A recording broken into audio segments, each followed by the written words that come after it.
Hey folks, so tonight we're going to be working on another Pennsylvania, Maryland area landscape. Rural.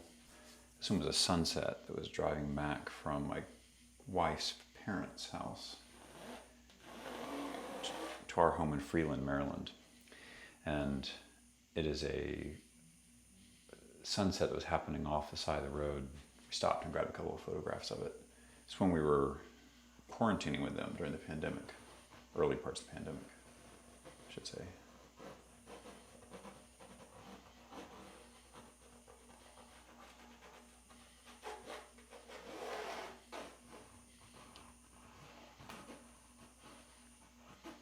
So it's got this nice tree line.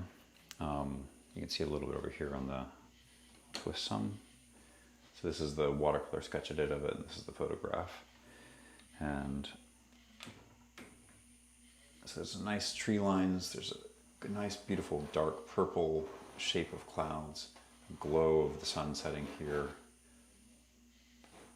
I want to try to capture really well. The watercolor and gouache painting I did of this landed pretty nicely actually, but I'm exploring some different paintings for a potential big oil, a 6-foot oil that my wife and I are talking about doing for our dining room. So I'm looking at different Maryland area landscapes that resonate with that. Come to think of it, I think this was in Maryland because I know the view of this, I know where it was. There's a little bit of the road on this side. I don't mind that, it's a nice kind of graphic element. It's a real loud pencil, I'm sure, apologize. And there's a jet stream. That's not the right word for it, but it's the stream of air that's left by a plane in the sky. It's just a straight diagonal line. It's an interesting design element. I probably will keep it in. All right, let's try this out.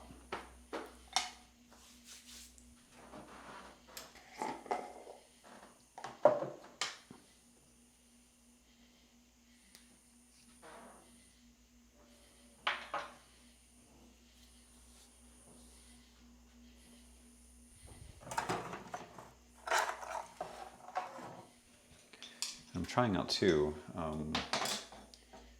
having my palette on a second camera, just so you folks can see what I mix when I'm talking about that. So starting out, we're just going to lay in some of these dark greens here, hit some of the kind of bluish, goldish light that's here in the sky, and go from there. So for the green, I'm going to grab some sap green. Where's that tube? Oh, still here. Okay.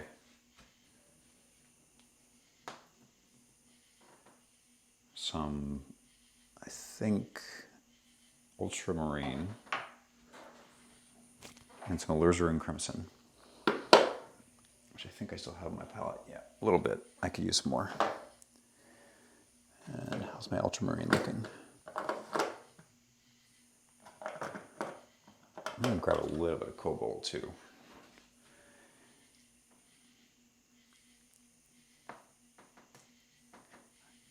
Ultramarine helps me go darker, but the cobalt has a nice quality to it. Sometimes I want to mix into even my darks.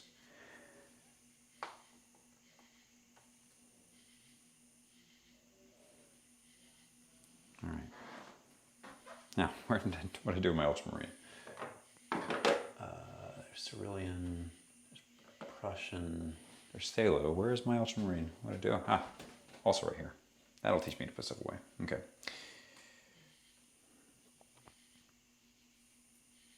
All right, let's try that out. Start with a touch of ultramarine. Bring it over here because it's primarily green, so I'll mix it over here with my green bases. You can see that just on the corner here, it stays pretty dark. But it's good to start dark, and in my experience, you can always bring in more, but it's hard to, unless things are dry, push things back dark again.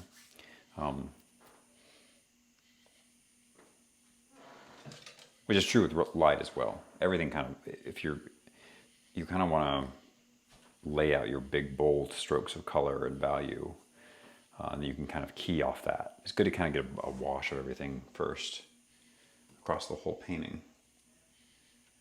Again, this is just my perspective and what works for me as a painter. I've already used all that green that I pulled out, so I need to pull some more out soon. Every painter has their own approach with this stuff. Let me go back into this and draw up these lines a little better so you folks can see them and I can see them better as well. So I'm going to grab some of my charcoal. There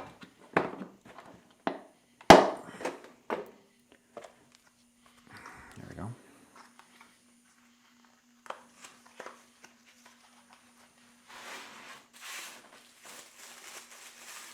I'm pulling out some willow here. I like willow charcoal. It's soft. It's thin. I can draw with it well. I can get some line quality with it. There we go. That's better than pencil.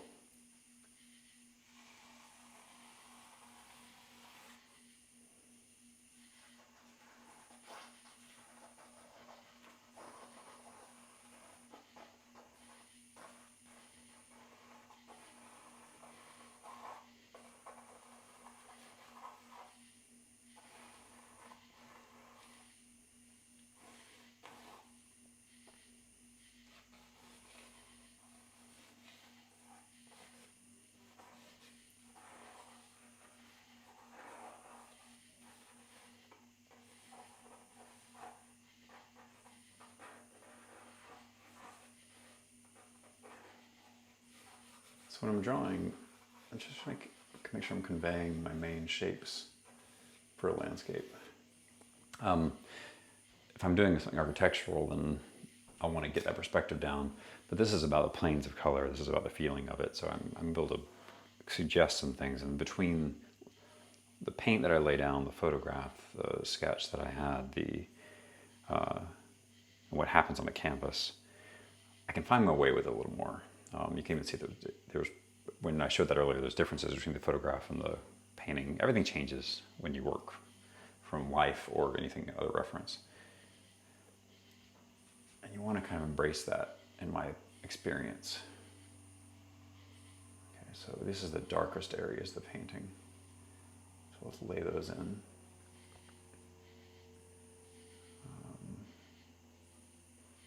I lost a lot of the green color. That's okay for this darkest area. But I'm going to want to get that back in a few places.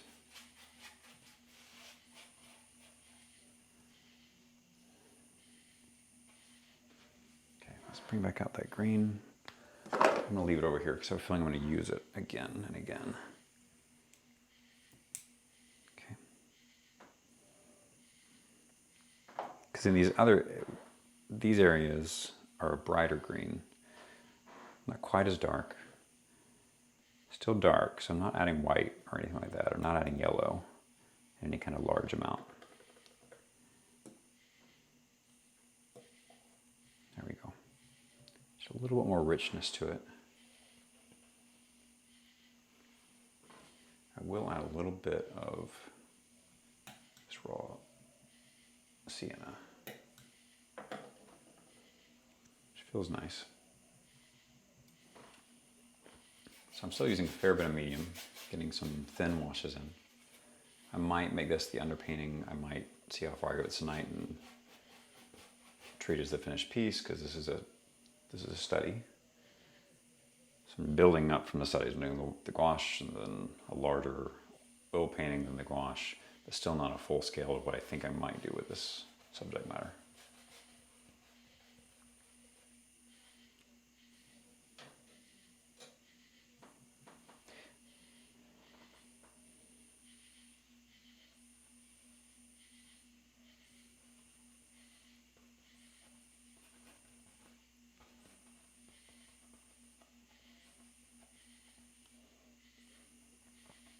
It's easy to get lost in details at this stage. It's easy to say, well, I need to make sure I land that tree. Some artists really do that. It makes sense for them. For me, I'm trying to deal with the whole of the thing. So I'm not trying to get lost in details yet. I'm trying to deal with the shape. You can do this through, narrowing your eyes, trying to take in things with a little bit of a blurred vision so you're not getting lost too much in the minutiae of things. I find that I need to narrow my eyes less these days. Not because my vision's failing. I think I've just done enough painting at this stage in my life where my eyes understand what I'm looking for and what they're not looking for. And I'm a little more disciplined in not falling into the details as much. It can still definitely happen to me. It's a question of being vigilant.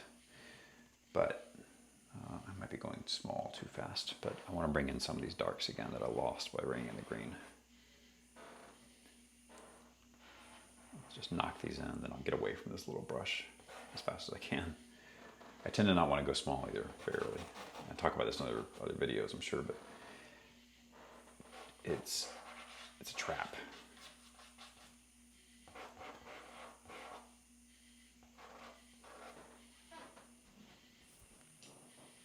That's starting to feel like the right base structure. I'm going to bring in a little bit more green.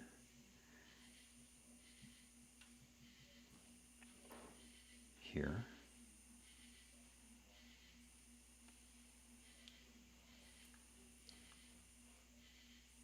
And here in this area where the sun is setting, I'm going to lose a lot to the glow of the sun, which is good. Because that's sort of the atmosphere of this piece that's drawn me in.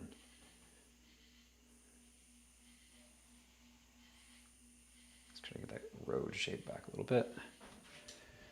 Okay.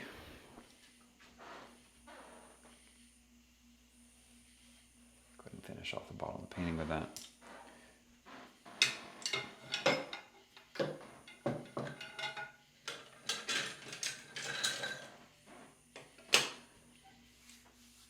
Okay. Now let's try to get that sky in,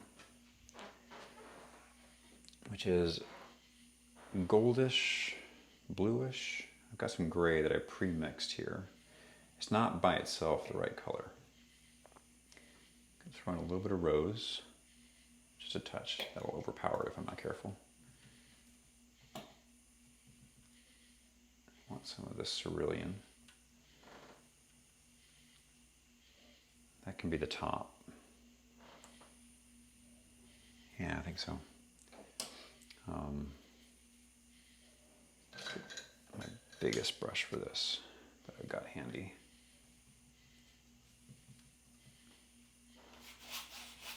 So this is maybe too deep, but I don't mind the saturation at the moment. I can always tone this down, but starting a little bold gives me something to play with. Probably will go back in and do that jet line if I decide to keep it. So I'm going to go ahead and I'll suggest it a little bit with the flow of the brush marks, but I'm probably going to let it go. So there's some wispy, just clouds through this that try to capture, and they're the ones that are capturing a little bit of that gold and sun. Clean off my palette knife.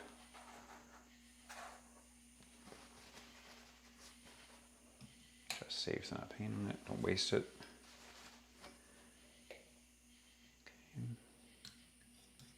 Okay. For some reason, other artists are better at this than I am. I really find I do better with a smaller palette knife. I can just scrape up the paint more consistently. All right, here's where I'll pull in just a touch of that rose. So, and then here's where I need some white as well.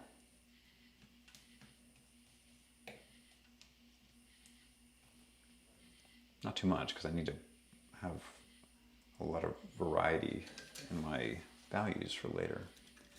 So again, I'll pull into a pretty big brush. Get some liquid on that. Start bringing this in.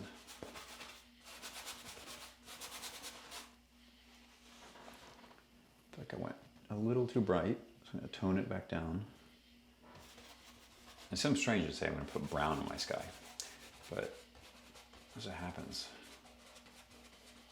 there's always little surprises when you realize how the colors are mixing. So again, because these clouds are kind of wispy, they're not shapes, they're just values and temperatures kind of undulating in the sky. So just letting the paint kind of play with itself.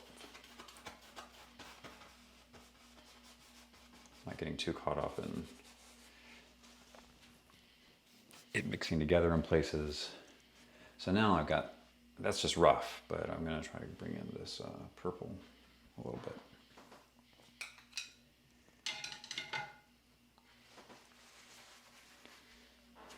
So I'll go back into my base some here. It's gray. Leverage that. Bring in the crimson. Bring in some of that cobalt.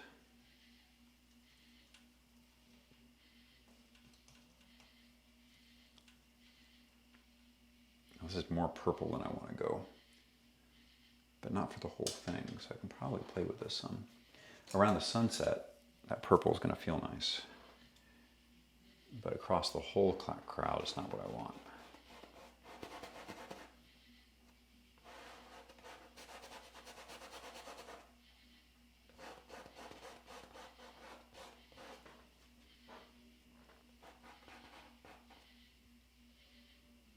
Yeah.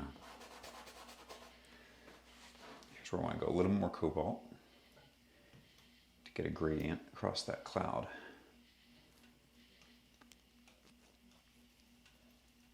Is that going to do my job? Maybe a little bit of cerulean to this as well to lighten it up some. Getting a little darker than I want. Just a touch of white, not too much.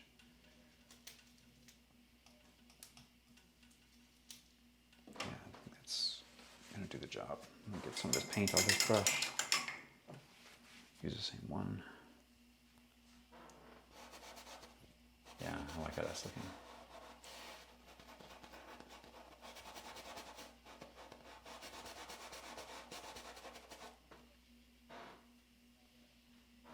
It gets even brighter over here. So let me pull in a bit more white, a bit more cerulean. Well, it stopped recording, so lost you for a little bit there. I'm not sure why.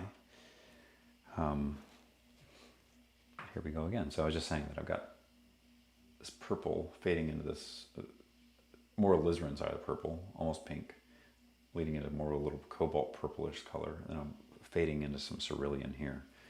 You can see here I've kind of done that gradient on my palette, I'm kind of playing, just seeing how it feels out of there. And it's resonating where I want this to go. So far, I think it is. I also want this, I'm going to come back into this, and I want this green to pop. I'm still seeing the underpainting or the under canvas showing through the gold that I have down there, which isn't bad. I want that in some cases. That's why I have the gold there in the first place. But in this case, it's fighting my dark trees that I want. So I'll come back into that in a little bit.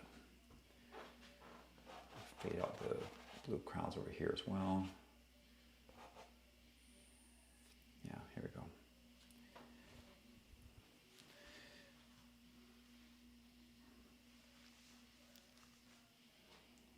And I actually have, the road is very similar to this. So I'm going to use that color across here as well. It's a nice kind of symmetry to the whole thing.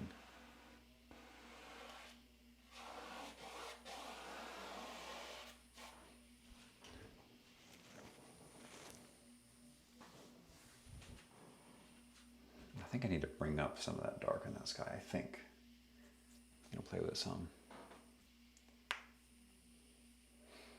All right, let's go ahead and play with the sunset some, just because that's going to be one of the value centers of the piece, is also the center of the painting. It's not always that you want to put one of your focal points right in the middle, but for this piece, I've kind of liked it. It's a little bit off center. We'll see how that feels. So I want to go a pretty bold orange. I do not have yellow on my palette tonight.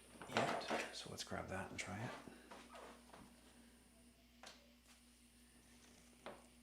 There we go. Clean off my palette knife some so I can do this a little nicer. Yellow is such a bright color that I don't need to add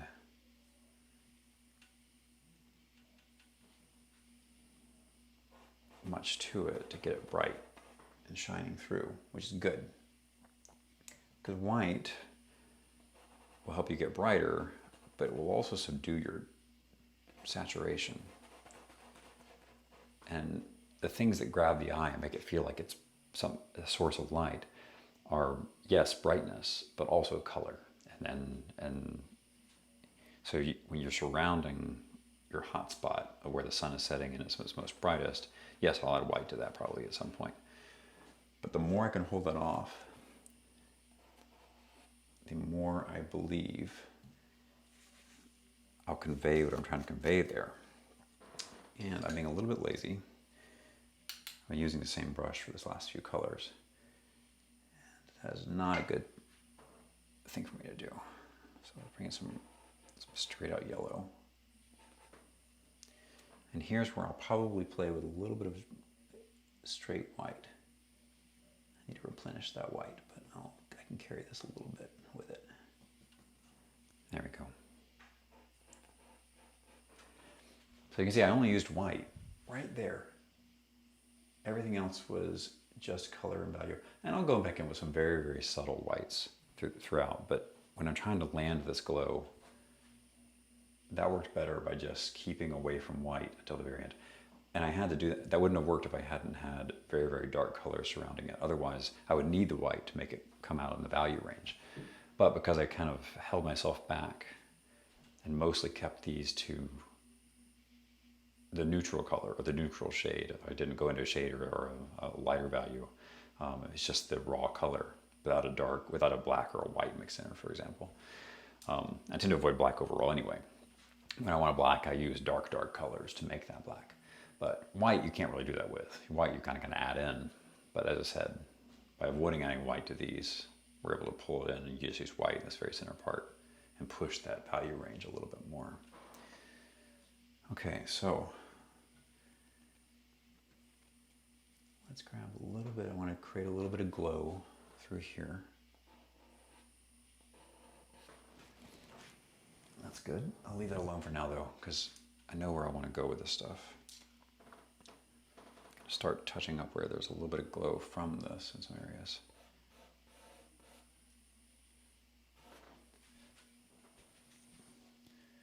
Now, the sky around here is more of a yellow-green.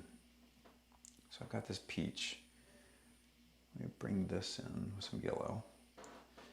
And there is white in this, and that's not bad because I don't want the sky to be my hot spot. So even though this might be a pretty bright color once I get down to it with the white I mix into it, it's not going to pull the eye the same way because it's not the same level of saturation and buildup that I have here. The relationships to this sunset are what's making it come off the page, or the canvas rather. And this is all much more subtle through here. And that's intentional so far. We'll see if I can maintain it. It's also easy to just decide to start using white and get yourself into a trap. So you kind of got to be thinking the whole time. I would say, and I go back to that vigilance statement. You want to be a little bit vigilant with yourself. You want to know your tendencies and and the places where you're liable to get lazy or overexcited, which is originally the case with me. I have a little bit of laziness to me. I know it, and I try to own it. And it's mostly when I'm trying to not have too many wet brushes and just use the same brushes. But that always causes problems because my colors get muddy.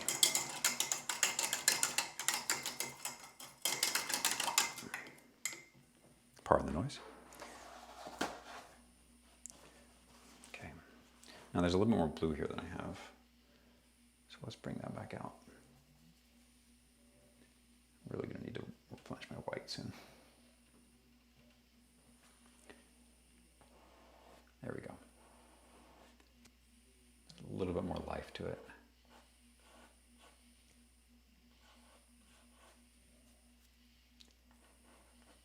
There's a really lovely, just subtle glow of light around these clouds I want you to capture.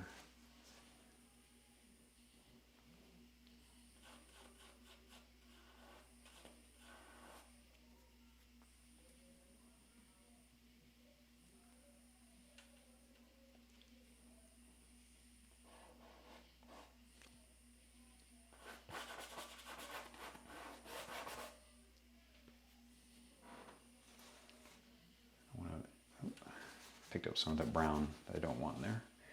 That was a nice color too. All right, now my white's pretty polluted, so it's time for me to be conscientious and fix that. Let's bring in some cerulean. Grab my white like I said I would do.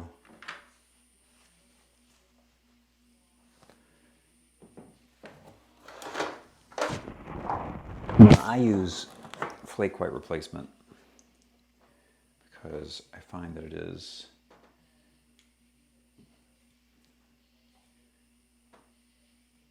warm like flake white, but not as toxic. It's oil paint, so it's always a little bit toxic. You want to be conscientious of that as well.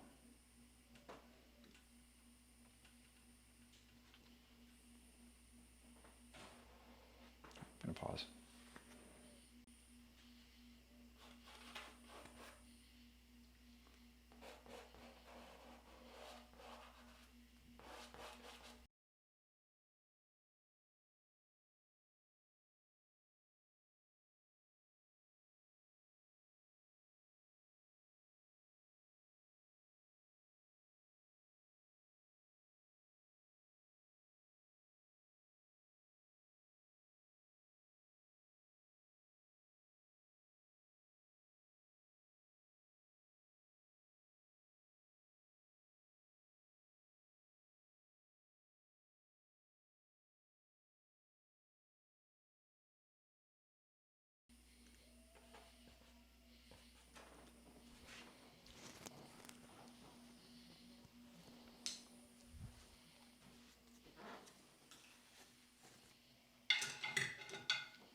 I've been kind of quiet because I'm enjoying the sound of the nature outside, but I think I'm actually closing in on what I want to do with this one.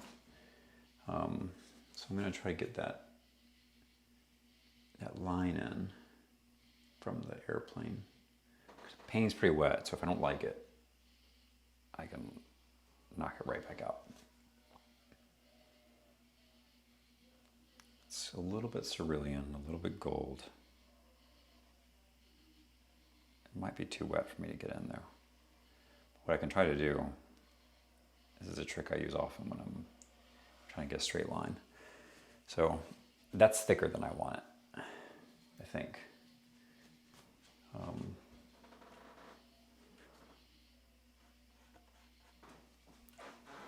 But what I can do is come back in with a brush. Oh, not quite that.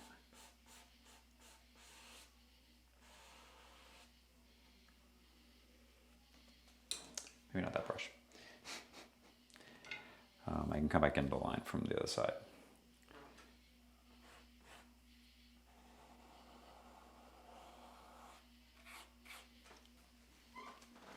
I might do that when it's dry though, because I'm getting a little muddy in there. Yeah, and I want some of that crispness. Okay.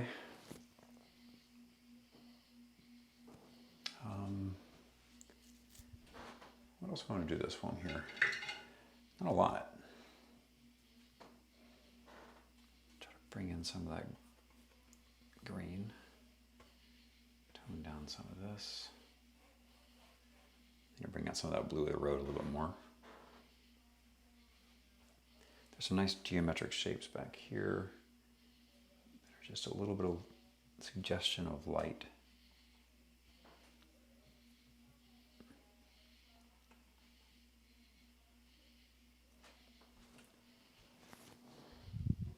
Just add a little bit of variety to the landscape too.